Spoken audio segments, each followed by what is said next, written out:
I usually summarize this around 4 reasons. The first one is probably the feeling with many Muslims that we are not doing, we, the international community, not doing enough to help the Syrian opposition, the Syrian Spring, in a way. And so they may feel that it's a duty for them to go there and fight. The second one is linked to the Al-Qaeda rhetoric, the so-called jihad. But jihad has a specific meaning in Islam, but it may still be attractive for many, and especially jihad in Al-Sham, Greek Syria. It resonates probably more than Somalia or Yemen. The third reason is another feeling inside the Muslim community, with the Sunni one, that they are under threat from the Shia.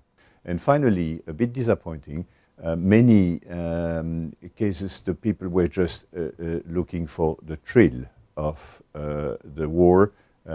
It's what I call an excess of testosterone. They are looking for the adventure. They feel maybe marginalized or isolated, and I think it's exciting. It gives them adrenaline to take a Kalashnikov and fight.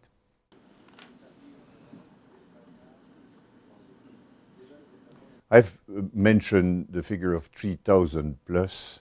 It's of course not exact, fully the last digit. I'm just collecting what ministers share with me, what the services share, but I think we can take it as a reasonable figure. But it takes all the people who have been exposed to the crisis in Syria and Iraq. That means those who have died there, those who are still fighting there, those who have returned, and the French even take into account those who have a serious intent to go there. So let's say 3,000 plus. How to split that among the member states? I would say there is a core group of 9 to 10 member states more concerned by the phenomenon, mainly Germany, France, Belgium, the Netherlands, Denmark, Sweden, UK, a bit Spain, and Austria.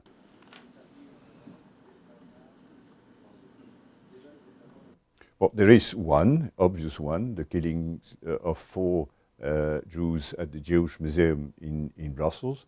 It seems that there have been some plots which have been foiled by our security and law enforcement agencies.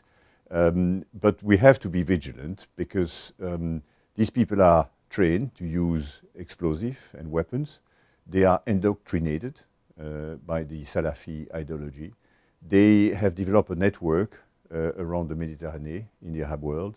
And more problematic in a way, they have raised significantly the level of tolerance to violence. So what do? It requires member states to assess each and every case, each and every returnee, to assess the dangerousness of the person. Then not all of them will not come back and mount attack. Of course, many will need psychological support because they will have this post-traumatic stress. Some will need just social support to get to normal life, to get back to normal life. Some will have to be sent to a criminal court because they have be part of a terrorist organization, they've committed war crime or crime against humanity or just terrorist crime. And where we don't have the evidence, because that's one of the challenge we are faced with, because we're not present in Syria, we will have, and we assess that they are dangerous, we will have to monitor them. The EU, as a group of 28 member states, has decided to react very quickly. In June 2013, ministers of interior have adopted a quite comprehensive strategy with more than 22 measures, and we're currently implementing. And it's around the following main axes. First, we have to understand better the phenomenon, so that requires that member states share all the information they have. We have to prevent people from being radicalized and go to Syria, and that requires a lot of work at local level. We have to detect suspicious travel, and that requires the use of several mechanisms. We have to maximize a database like the Schengen Information System. We have to set up an EU passenger name record. We're currently discussing that with the European Parliament. There is a need to deal with returnees. I just mentioned how we should do. The criminal law aspect is important. There is no current debate as to whether the EU should not have a common definition of the behavior. It's now required by the UN Security Council resolution adopted last week under the chairmanship of President Obama.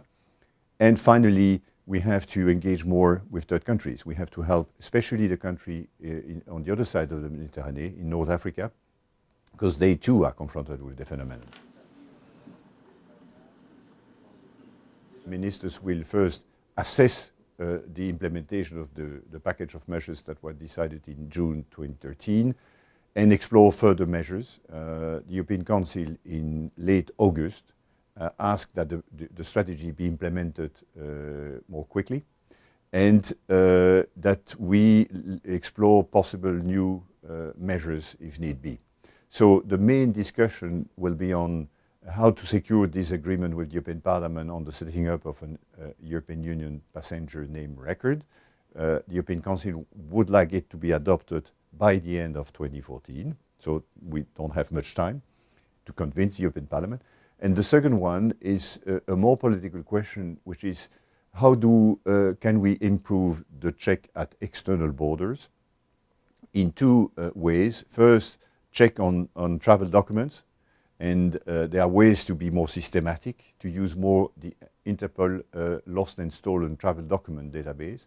And the other one is a more sensitive but political one, and I think very important, is shouldn't we contemplate a systematic check of EU citizens against the database? So if someone is thought for arrest because he has committed a murder, or someone is thought for arrest because he went to Syria, and we know that it's to join the ISIL, the terrorist organization, or Jabhat al-Nusra, a systematic check would allow the police to arrest them at the border when they leave and when they return. So these are two questions, but there are other technical aspects that ministers will discuss in order to boost the work and just do what the European Council requests them to do, to work more quickly.